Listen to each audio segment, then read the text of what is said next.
Ya Rab, hakuna maisha mazuri kama mtu kupata mke mwema nyumbani kwake. Hii familia ataijenga vizuri kwa sababu sifa zote mutawaffiratun ladai, anaziona ziko mbele yake.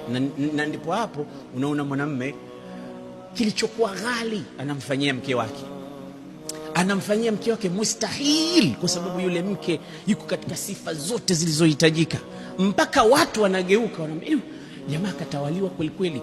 Mkewe akisema kitu tu anasikiliza. Huwa kuna vitu vinatokea kwa sababu huyu mtu amekuwa ni mtu anaona hakuna anachokisema kwa mkewe anataa. Mke wake afifa, mke wake karima, mke wake hafidhatul li nafsiha. Hata akiwa mume wangu natoka sasa hivi, mume yuko Dubai, apigiwa simu, sitoki bila ruhusa yake, basi yule mwanamume anafanya mambo makubwa mpaka watu sasa kazidiwa. Kumbe hajazidiwa, kwa sababu mwanamke mwenyewe ni karima. Sasa wapo wanawake wazuri hivyo salihat, mpaka wanatugeuza sisi wanaume wenzetu wanatusimanga maskani kwamba yule bwana afurukuti kaiko hapa na mama watoto.